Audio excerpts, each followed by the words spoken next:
नमस्कार। आज हम बात करेंगे डर के बारे में। डर यानी फियर, भय। किसको कहते हैं डर? अगर किसी अप्रिय घटना के घटित होने की आशंका मन में बनी रहे तो इसको हम डर बोलते हैं। यानी कि मन में हमेशा ऐसे भाव बने रहें कि कहीं कुछ गलत ना हो जाए। और अगर ये डर निरंतर हमारे अंदर बना रहे, जरूरत से ज्यादा बना रहे, तो ऐसा डर व्यक्ति को बूढ़ा कर देता है और अधिक बढ़ जाए तो जीते जी मार देता है। इसलिए जब तक डर रहेगा तब तक व्यक्ति जिंदगी को खुल के नहीं जी पाता है, लाइफ को एंजॉय नहीं कर पाता है, क्योंकि उसके दिल में, उसके हृदय में हर वक्त एक अनजाना बोझ उसको दबा के रखेगा जो उसको खुलकर जीने नहीं देगा। डर कई प्रकार के होते हैं। समाज में बदनामी का डर, भविष्य का डर, असफलता का डर, फेलियर का डर, बीमारी का डर और सबसे बड़ा डर मृत्यु का डर। इसके क्या लक्षण होते हैं? आपने कभी ऑब्जर्व किया? क्या आपको हमेशा एक अनजाना सा अप्राकृतिक डर या कोई असुरक्षा की भावना यानी कि इनसिक्योरिटी की फीलिंग आपके मन में और दिल में बनी रहती हो, या बिना किसी स्पष्ट कारण के या बिना किसी लॉजिक के, बिना किसी तर्क के आपके मन में एक बेचैनी सी बनी रहती हो, जबकि सब कुछ ठीक ठाक चल रहा है, कुछ गलत नहीं है, लेकिन फिर भी आप में ये लक्षण हो? या क्या आपको हमेशा ऐसा डर बना रहता है कि कहीं कुछ गलत ना हो जाए? क्या आपके दिल में डाउट, आशंका, नकारात्मकता, नेगेटिविटी, स्ट्रेस, एंजाइटी, टेंशन बनी रहती है? क्या आपको नेगेटिव ड्रीम्स आते हैं, डरावने सपने आते हैं? ये सब लक्षण डर के ही हैं। प्राकृतिक रूप से जितना आटे में नमक होता है उतना डर होना स्वाभाविक भी है। यह एक प्राकृतिक संरचना है। लेकिन दिक्कत तब होती है जब ये डर जरूरत से ज्यादा बढ़ जाए। उदाहरण के लिए आप एक बच्चे का उदाहरण लें। बच्चे को नहीं मालूम है कि आग को टच नहीं करना चाहिए, फायर को टच नहीं करना चाहिए, उसे अभी मालूम नहीं है, तो वो अनजाने में ही अपने हाथ को अग्नि में डाल देता है और उसका हाथ जल जाता है, उसे झटका लगता है और अचानक से वो पीछे भी हो जाता है। लेकिन अब इसमें बच्चे की बहादुरी तो नहीं कहेंगे कि वो डरा ही नहीं, आग के पास चला गया। इसको हम कहेंगे अज्ञानता जनित अभय, यानी कि एक ऐसा साहस जो अज्ञानता से पैदा हुआ है। एक्चुअली वो एक मूर्खतापूर्ण कार्य है, लेकिन क्योंकि वो बच्चा है, उसे अभी इस चीज का ज्ञान नहीं है, तो उसने ऐसा किया। लेकिन प्रकृति ने इसीलिए उसके अंदर डर को पैदा किया। अब जैसे ही उसने अग्नि को छुआ तो आगे से अब वो उसे टच नहीं करेगा। क्यों? अब उसके अंदर भय आ गया कि अगर मैं टच करूंगा तो मुझे पेन होगा।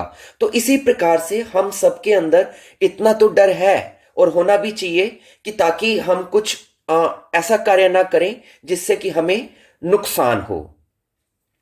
एक इसे इस तरह से भी समझ सकते हैं कि हमारे अंदर जो प्राकृतिक रूप से दो चीजें साथ साथ चलती हैं, एक साहस यानी कि हिम्मत और दूसरा उसका अपोजिट डर। दोनों प्राकृतिक रूप से हमारे शरीर के अंदर साथ साथ चलते हैं, इसमें कोई दिक्कत नहीं है। लेकिन गलत तब होता है जब इसमें असंतुलन आ जाए, या तो साहस जरूरत से ज्यादा बढ़ना शुरू हो जाए या डर जरूरत से ज्यादा बढ़ना शुरू हो जाए, असंतुलित होना शुरू हो जाए, इम्बैलेंस होना शुरू हो जाए। अगर हमारे अंदर साहस असंतुलित हो जाएगा तो व्यक्ति दुस्साहसी होकर अपराधी बन जाएगा या आतंकवाद जैसे कुछ कार्य करेगा। लेकिन अगर व्यक्ति के अंदर डर असंतुलित हो जाए और वो जरूरत से ज्यादा बढ़ जाए तो ऐसा व्यक्ति दब्बू हो जाएगा या कायर बन जाएगा। होना यह चाहिए कि हमारे अंदर साहस और डर दोनों का एक बैलेंस रहे, कि जिस वक्त जिस चीज की जरूरत है उस वक्त उस चीज को अप्लाई किया जाए जीवन में। खैर, अब हम बात करते हैं कि ऐसे कौन से कारण हैं जिनके कारण हमारे मन में जो डर है वो असंतुलित हो जाता है और कई लोगों के अंदर ये बहुत ज्यादा बढ़ जाता है, असामान्य रूप से बढ़ जाता है, जिसको हम फोबिया भी बोल देते हैं। उसके पीछे कई कारण है। अगर हम मोटा मोटा बात करें तो कुछ लोगों का स्वभाव ही ऐसा होता है, वो बहुत विनीत और शरीफ जिसको हम बोलते हैं, बहुत सज्जन जिनको हम बोलते हैं, और जो लोग बहुत ज्यादा बुद्धिवादी होते हैं, इंटेलिजेंट होते हैं, जो हिंसा में विश्वास नहीं करते हैं, और वो लोग स्वाभाविक रूप से ही ज्यादा साहस का प्रदर्शन नहीं करते हैं। और कुछ हमारे पूर्व जन्मों के संस्कारों के कारण भी ऐसा होता है। हो सकता है कि आपके पूर्व जन्म में कोई आपके साथ ऐसी दुर्घटना घटी हो जो आपके हृदय में, आपके अवचेतन मन में इतने गहरी बैठ गई कि जिसने वो डर का रूप ले लिया, और आपके इस जन्म में भी वो चीज अभी तक जारी है। या अगर हम इतना पीछे ना जाएं, आपके बचपन में हो सकता है आपके माता पिता ने अज्ञानतावश आपको इतना ज्यादा डराया हो, धमकाया हो कि ऐसा नहीं करना वरना मार पड़ेगी, या कुछ भी आपको डराया हो, और आपके बाल मन में, आपके कोमल मन में वो डर अंदर बैठ गया हो। और फिर वही डर जो बचपन में आपके पेरेंट्स के द्वारा आपके अंदर डाला गया, वो बड़े होने पे भी निकले ना, और बड़े होने पर भी वो आपके अंदर वो डर जड़ें जमाए बैठा रहे। तो ये भी एक कारण हो सकता है। उसके बाद किसी प्रकार का ब्रेन में केमिकल इम्बैलेंस हो जाए। हमारे ब्रेन में कई प्रकार के हार्मोन्स होते हैं, वो अगर कहीं इम्बैलेंस हो जाएं, गड़बड़ हो जाएं, तो उसकी वजह से भी ये डर व्यक्ति के अंदर आना शुरू हो जाता है। किसी प्रकार की अगर आप किसी से अटैचमेंट करते हैं बहुत ज्यादा, अगर आप किसी चीज से मोह करते हैं, चाहे किसी व्यक्ति के साथ, संपत्ति के साथ, किसी भी वस्तु के साथ, तो अगर आप ओवर अटैचमेंट करते हैं किसी भी चीज के साथ, तो उस वो चीज कहीं खो ना जाए, तो उस वजह से भी आपके अंदर डर बढ़ सकता है। और मादक पदार्थों के कारण, नशे के कारण, कई प्रकार के ऐसे नशे होते हैं जिनको करने से आपके अंदर ये डर जो है अप्राकृतिक रूप से उठना शुरू हो जाता है। कई बार जो व्यक्ति नशा करते हैं, उन्हें ये लगता है कि नशा करके उनके अंदर कुछ शक्ति जाग जाती है, या कुछ चीज उनके अंदर पॉजिटिव बढ़ जाती है। लेकिन उन्हें ये नहीं मालूम है कि अगर मोमेंटरी तौर पे कोई चीज अगर उनके अंदर बढ़ी है, तो वो बढ़ी इसलिए है कि कहीं घटी है, कहीं घटने के कारण वो चीज बढ़ी है, तो वो कहीं बाहर से नहीं आई है। तो इसलिए अगर आप किसी प्रकार का कोई मादक पदार्थों का सेवन करते हैं, तो उसके साइड इफेक्ट्स के कारण भी आपको डर लग सकता है। दूसरा, गलत तरीके से सांस लेने के कारण, हमारे ब्रीदिंग पैटर्न अगर गलत है, तो भी आपको डर की भावना विकसित हो सकती है। उसको कैसे ठीक करना है वो हम आगे चल के बात करेंगे। और अगर आपका मणिपुर चक्र, आपका नाभि चक्र अगर सही स्थिति में नहीं है, क्योंकि मणिपुर चक्र से हमारे अंदर हिम्मत, ताकत, हौसला, आत्मविश्वास, ये सब चीजें आती हैं। लेकिन अगर आपका मणिपुर चक्र जो हमारे सूक्ष्म शरीर में तीसरे स्थान का चक्र है, जिसको नाभि चक्र भी बोलते हैं, अगर उसमें किसी प्रकार की ब्लॉकेज है या वो सही गति से काम नहीं कर रहा है, तब भी आपके अंदर डर की भावना विकसित होनी शुरू हो जाती है। इसके अलावा मनोवैज्ञानिक कारण भी होते हैं कि द्वंद्व के कारण, कन्फ्लिक्ट के कारण, हो सकता है आपके अंदर कोई द्वंद्व बना हो सकता है कि आप कोई ऐसा काम कर रहे हो जो गलत हो समाज के नजरिए से, या जो आपकी नजर में भी गलत हो, लेकिन आप उसे किसी वासना के कारण, किसी चाहना के कारण, किसी अपनी मजबूरी के कारण आप कोई ऐसी क्रिया कर रहे हैं, समाज में कुछ ऐसा काम कर रहे हैं जिसे आपका दिल तो स्वीकार करता है लेकिन मन उसे स्वीकार नहीं करता। तो जब कोई आप ऐसा काम करेंगे जिसका जिसका आपका मन का एक हिस्सा तो स्वीकार करता है लेकिन एक हिस्सा उसको मना करता है, तो ऐसी स्थिति से भी आपके अंदर द्वंद्व पैदा होगा, आपके अंदर पाप की भावना पैदा होगी, आपके अंदर आत्मग्लानि की भावना पैदा होगी, जिसके कारण से आपको जीवन में डर पैदा होना शुरू हो जाएगा। ओके, तो अब हम बात करते हैं उपाय के बारे में, निवारण के बारे में, कि अगर ये सारे लक्षणों के कारण या इन कारणों से, जो कारण मैंने अभी आपको बताए हैं, अगर आप में डर बैठ भी गया है, तो अब इसको ठीक कैसे करें, इसको दूर कैसे करें। तो उसके लिए सबसे पहली चीज है डीप ब्रीदिंग, गहरी सांस का लेना। आपको मालूम है जितने भी प्रकार के भय हैं वो सारे डर इसलिए पैदा होते हैं क्योंकि हमारी सांस उथली चलती है। आप कभी भी नोट करना, जब आप डर में होंगे, भय में होंगे, तो आपकी सांस उथली चलेगी और तेज चलेगी। और जब आपकी सांस उथली चलती है और तेज चलती है तो क्या होता है, सांस आपके मणिपुर चक्र तक नहीं जा पाती है, या आपके मस्तिष्क में जो ऑक्सीजन चाहिए, जो प्राणवायु चाहिए आपके शरीर में, वो उसको पूरी नहीं मिल पाती है। तो जब आपकी सांस उथली होगी तो क्या होगा, आप आपका जो सिंपैथेटिक सिस्टम है, आपका नर्वस सिस्टम का, वो एक्टिवेट होगा, जिससे कि आपको स्ट्रेस होगा, टेंशन होगी, एंजाइटी होगी, आपको घबराहट होगी। तो गलत तरीके से सांस लेने के कारण, यानी कि उथली और छोटी सांस लेने के कारण भी आपकी बॉडी को और आपके माइंड को नरिशमेंट नहीं मिलता है, आपके चक्रों को एनर्जी नहीं मिलती है, आपके मस्तिष्क को ऑक्सीजन प्रॉपर नहीं मिलती है। तो आपको क्या करना है, डीप ब्रीथ करें। जब आप गहरी सांस, हर वक्त गहरी सांस लेने की आदत बनाएं। आपकी सांस इतनी गहरी होनी चाहिए कि जब भी आप सांस लें तो आपका पेट फूलना चाहिए, और जब सांस छोड़ें तो आपका पेट अंदर की ओर सिकुड़ना चाहिए। अभी आप क्या करते हैं, अभी आप छाती से सांस लेते हैं, जल्दी जल्दी बेतरतीबी उबड़ खाबड़ सांस लेते हैं। तो ऐसी सांस से हमारी बॉडी को नरिशमेंट नहीं मिलती है। तो डीप ब्रीदिंग करें। जैसे जैसे आप डीप ब्रीदिंग करने लगेंगे तो क्या होगा, जैसे ही आपकी सांस गहरी जाएगी तो आपके मणिपुर चक्र को छुएगी, यानी कि आपके नाभि चक्र को छुएगी। तो जब आपकी गहरी सांस आपके नाभि चक्र को टच करेगी, उसको मसाज करेगी, उसको एक्टिवेट करेगी, तो उसकी कमजोरी दूर होगी। तो उसका जो गुण है, साहस, करेज, वो आपके अंदर बढ़ना शुरू हो जाएगा। दूसरा, आपके मस्तिष्क में ऑक्सीजन बढ़ेगी, और जब मस्तिष्क में ऑक्सीजन प्राणवायु बढ़ेगी तो जो मस्तिष्क में जो केमिकल्स होते हैं जिनकी कमी से हमें डर लगना शुरू होता है, वो केमिकल आपकी ब्रेन में बढ़ना शुरू हो जाएंगे, जिससे कि डर की भावना कम होनी शुरू हो जाएगी। इसके अलावा आप प्राणायाम करें। प्राणायाम में भी आप कपालभाति, भस्त्रिका, इस प्रकार के प्राणायाम करें, जिससे कि आपके पेट की एक्सरसाइज होगी और प्राणवायु की वृद्धि होगी। तो पहला तो उपाय ये करना है कि आपको हर वक्त डीप ब्रीदिंग करनी है, और सुबह और शाम या सुबह सुबह 10-15 मिनट के लिए प्राणायाम का अभ्यास करना है, जिससे कि आपकी धीरे धीरे प्राणवायु बढ़ेगी और आपका डर दूर होगा। नंबर 2, आपको अपनी बॉडी को रिलैक्स करना है। आपको मालूम है, जब भी आप में डर आएगा, आप चेक करना, जब भी आप डरे होंगे तो आपके शरीर के जो मसल्स हैं वो टाइट हो जाएंगे, आपके दांत टाइट हो जाएंगे, आपके दोनों दांतों की पंक्तियां आपस में भिड़ी होंगी, और आपकी आईब्रो टेंशन में होंगे, आपके सिर की नसें टाइट होंगी, आपके कंधे ऊपर उठे होंगे, मतलब आपकी बॉडी में टेंशन आ जाएगी जब भी डर आएगा। और अगर आपकी शरीर जिस वक्त रिलैक्स होगा, बिल्कुल आपका शरीर शांत होगा, आप में डर नहीं आ पाएगा। डर आता ही तभी है जब आपकी बॉडी टेंस होती है। तो आपने क्या करना है, अपने शरीर को हमेशा रिलैक्स रखना है। शवासन का अभ्यास करें और पूरे शरीर को ढीला छोड़कर जितना हो सके अपने मसल्स को रिलैक्स रखें। आप ट्राई करना, जब भी आपके ऊपर डर आए तो आप ना अपनी बॉडी को टेंस मत होने देना, और जब आप अपनी बॉडी को टेंस नहीं होने देंगे तो उसको जरूरी उपकरण नहीं मिलेगा डर को कि आपके अंदर एंटर कर सके।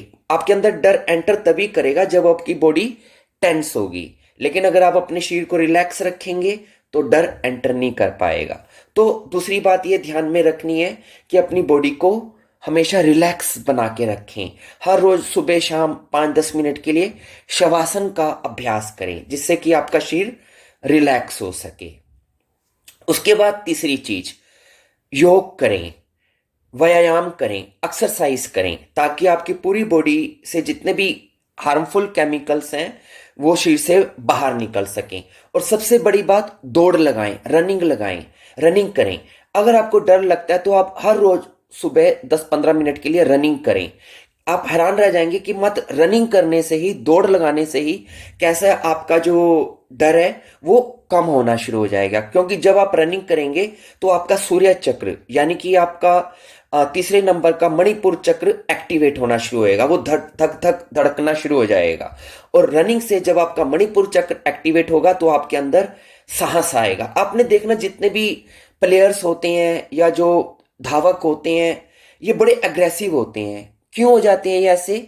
इसलिए हो जाते हैं क्योंकि ये बहुत ज्यादा फिजिकल वर्कआउट करते हैं, और फिजिकल वर्कआउट करने से हमारे अंदर एनर्जी बढ़ती है, ताकत बढ़ती है, जीवन ऊर्जा बढ़ती है। तो जिस व्यक्ति के अंदर इतनी ज्यादा जीवन ऊर्जा होगी, जो जीवन ऊर्जा से लबालब है, चाहे वो योग के द्वारा कर रहा है, एक्सरसाइज के द्वारा कर रहा है, वर्कआउट से या रनिंग से कर रहा है, जब इतनी जीवन ऊर्जा होगी तो वो ऐसा व्यक्ति किसी से डरेगा नहीं, उसके अंदर डर बचेगा नहीं, उल्टा उसके अंदर आत्मविश्वास, ताकत और हिम्मत बढ़नी शुरू हो जाएगी। ओके, चौथी बात, मेडिटेशन करें। क्यों? मैंने एक आपको कारण बताया कि डर का क्या कारण होता है कि हम भविष्य के लिए बहुत सोचने लग जाते हैं कि भविष्य में कभी ऐसा ना हो जाए, कभी वैसा ना हो जाए। और डर में आप क्या कर और ध्यान में आप क्या करते हैं? ध्यान में आप अपने मन को वर्तमान में लेके आते हैं। तो जब आप मेडिटेशन के द्वारा अपने माइंड को प्रेजेंट मोमेंट में लेके आएंगे, तो वो डर जो आपके भविष्य में सोचने के कारण जरूरत से ज्यादा जो आपके अंदर आ रहा था, वो गायब होना शुरू हो जाएगा। याद रखें, जब हमारी लाइफ एनर्जी जो है, जब हमें डर लगता है तो हमारी प्राण वायु, सॉरी, हमारी प्राण ऊर्जा श्रिंक करती है, सिकुड़ जाती है। यानी कि डर में हमारी प्राण ऊर्जा खत्म होनी शुरू हो जाती है, और काम वासना में हमारी प्राण ऊर्जा डाउन होनी शुरू हो जाती है, और प्रेम में हमारी प्राण ऊर्जा बढ़नी शुरू हो जाती है, और ध्यान में हमारी प्राण ऊर्जा ऊर्ध्वगमन होती है।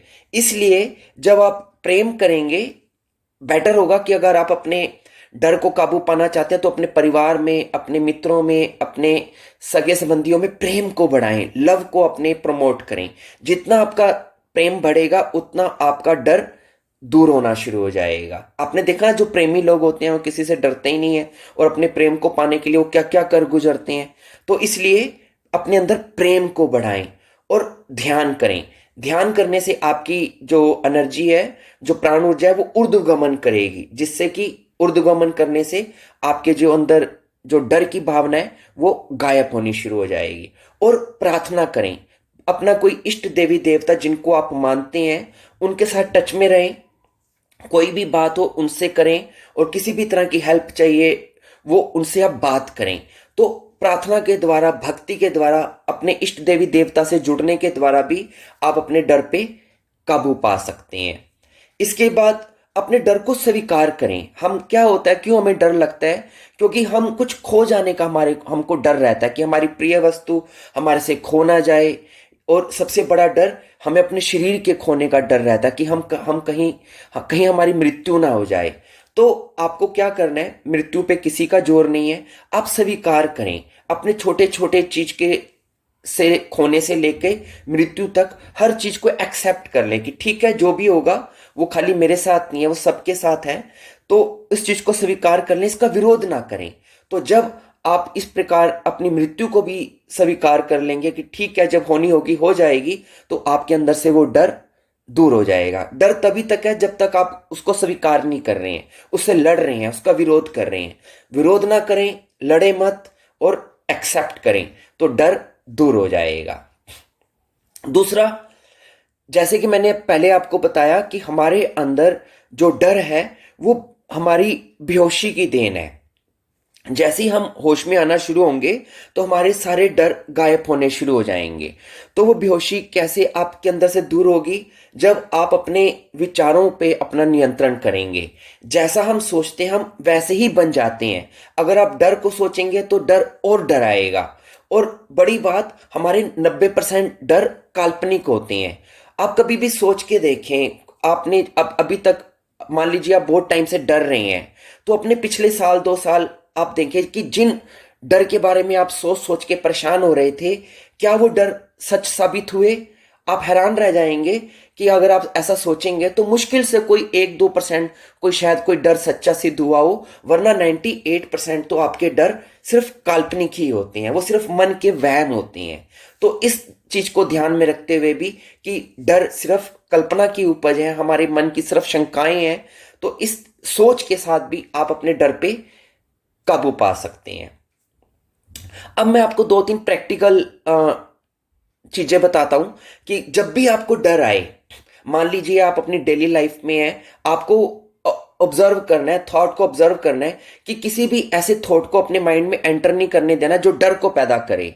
तो आपने क्या करना है? आप अलर्ट बने रहें और अपनी थॉट प्रोसेस पे अपना ध्यान रखें।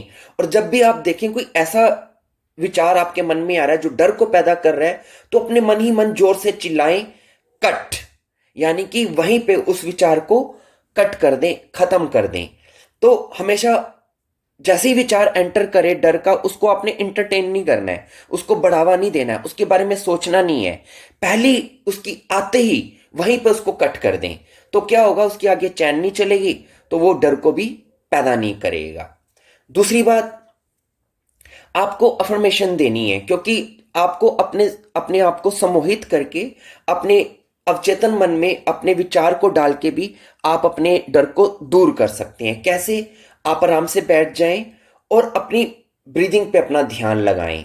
जैसी सांस अंदर जाए तो अपनी अंदर जाती सांस को जस्ट ऑब्जर्व करें, उसको वॉच करें। और जब सांस बाहर आए तो आपने एक अफर्मेशन देनी है। क्या? कोई भी आप अपने मन से भी कोई भी सा विचार चुन सकते हैं। जैसे कि आप ये कह सकते हैं कि आई एम ब्रेव, कि मैं बहादुर हूं। यानी कि आपने डर से उल्टा कोई विचार अपने मन में डालना है कि मैं डरता नहीं हूं, मैं एक ब्रेव पर्सन हूं, मैं बहादुर व्यक्ति हूं।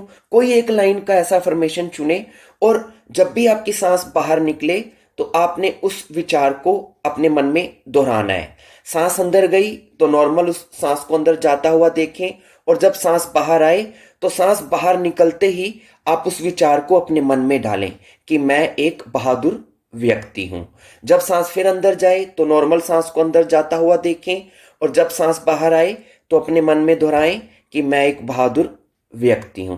इस प्रकार 2 4 5 10 मिनट तक आप हर रोज इस क्रिया का अभ्यास करें, और रात को सोने से पहले करेंगे तो और भी ज्यादा आपको इसका रिजल्ट नजर आएगा। इसी अफर्मेशन को आप दूसरे तरीके से भी कर सकते हैं। वो तो मैंने आपको एक वेरिएशन बताई, आप इस तरीके से भी कर सकते हैं, ये ज्यादा स्ट्रोंग है। आपने क्या करना है? पहले एक नॉर्मल ब्रीद इन किया, सांस को भरा और सांस को अंदर रोक लेना है। और जब सांस अंदर रुक जाए तो मन ही मन फिर से अफर्मेशन देनी है कि मैं एक बहादुर व्यक्ति हूं, मैं डरता नहीं हूं, मैं एक बहादुर व्यक्ति हूं। और 1 2 बार जब आप इस वाक्य को बोल लेंगे तो फिर सांस को छोड़ दें, फिर 1 2 सेकंड रुकें, फिर से सांस भरें, फिर सांस अंदर रोकें, और जितनी देर सांस अंदर आप रोक सकते हैं उतनी देर में 2 बार 3 बार 4 बार आप फिर से अफर्मेशन दें। क्योंकि जब आप सांस को रोक कर अफर्मेशन देंगे तो आपके डीपर लेवल में जाएगी, आपके सबकॉन्शियस माइंड में जाएगी, जिससे कि आपका डर खत्म होना शुरू हो जाएगा। तो ये दूसरी विधि भी आप कर सकते हैं कि सांस को भरा, रोका, और जितनी देर सांस अंदर रुकी रहेगी उतनी देर में अफर्मेशन देते रहेंगे। तो ये नॉर्मल सी मैंने एक सामान्य सी 2 विधियां बताई हैं, इसे भी आप कर सकते हैं। इसके अलावा ये सारी चीजों को छोड़ दें, और सबसे बड़ी जो बात है, आप अपनी अंडरस्टैंडिंग डेवलप करें, अपनी समझ को जगाएं, अपने विवेक को जगाएं, अपने अंदर जागरूकता पैदा करें। तो जब आप समझदार होंगे, आपके अंदर जब विवेक जागृत होगा, इंटेलिजेंसी जब आपके अंदर आएगी, जब चीजों को आप समझना शुरू करेंगे, तो आपको एक स्पष्ट नजरिया आएगा कि ठीक है, ये डर तो नकली की चीज है, एक कृत्रिम चीज है, सिर्फ मेरा मन मुझे डराता है, मुझे वहम में डालता है, तो अब मैं इसके झांसे में नहीं आऊंगा। तो जब इस प्रकार का आपका एटीट्यूड हो जाएगा तो आप डर से बेहतर तरीके से निपट पाएंगे। तो इसी के साथ मेरी बात पूरी हुई। आप मेरी सब बातों पे गौर करें और इनको अपने जीवन में अप्लाई करके इसका लाभ लेने की कोशिश करें। धन्यवाद।